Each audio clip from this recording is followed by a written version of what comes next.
by this man, best-selling author J.B. MacKinnon is back. This is his new one, The Once and Future World, Nature as It Was, as It Is, as It Could Be. Of course, we know you from your best-selling book, The 100-Mile Diet. We were talking about the fact that for centuries, people lived the 100-mile diet. You had to live off the land. Then we got spoiled, and you brought us back to eating locally. And now you want to reconnect us with nature. Seems like a daunting task.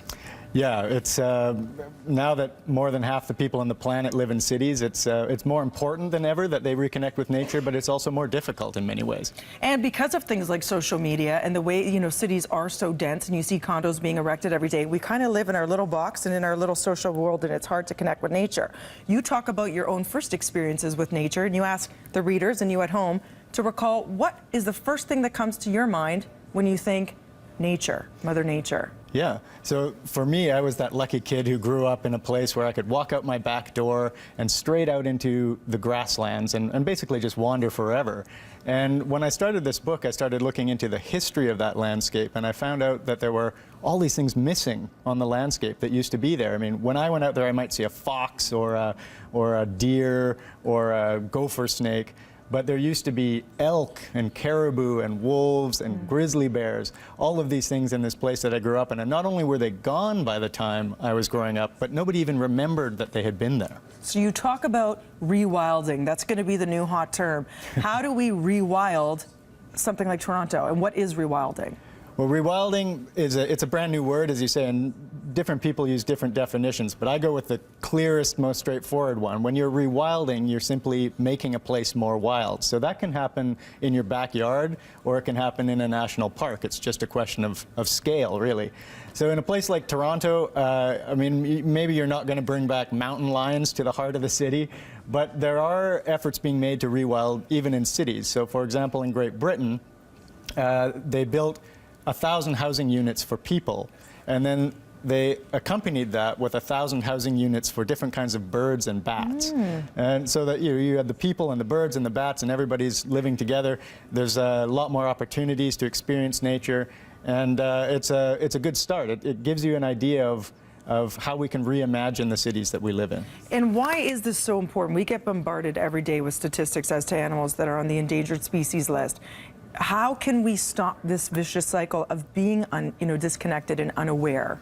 Yeah, I mean, we really have to make a special effort to do it, and educating children is a big part of it, of course. But it really is important. As I did the research for this book, I realized that it's so critically important that we reconnect with nature, because if we don't, then if we don't pay attention to nature, then we don't really care about it, and we don't see the changes that are happening and the problems that are developing.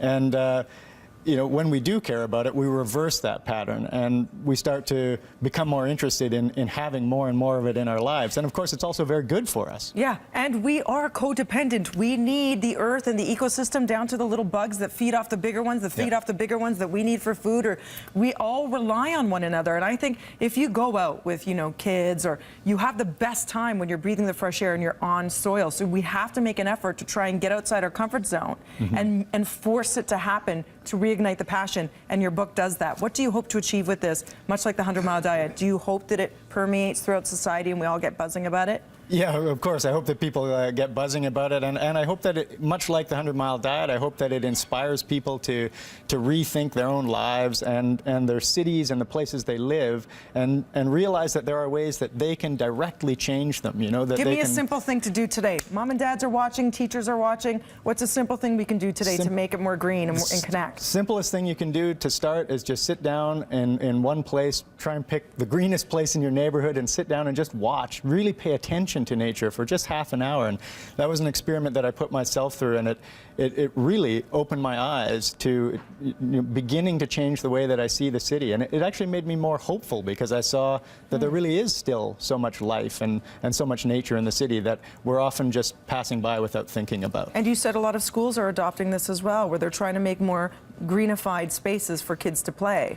Yeah, absolutely. I mean, it's so good for us. It's not just good for our relationship to nature. It's good for us personally as individuals. It makes us happier. It reduces our stress levels. It helps sick people heal faster. There are all these different things that reconnecting to nature can do for us, and we just need to make that special effort to do it, because we're in this pattern of living in an urban world, in the concrete jungle, without really realizing that that nature is still there for us to access. Right, and we'll look at pictures, Instagram photos of people on the exactly beach, right. or the leaves turning color, and we're like, oh, that's pretty, but we don't go seek it out for ourselves and smell it and touch it. Yeah. Awesome stuff. For more information, pick it up. It is at JB_MacKinnon on Twitter to contact JB as well. The Once and Future World is in stores now. Make sure you follow on Twitter, read all about it, and get reconnected. Only good can come from it, because it is easy being green.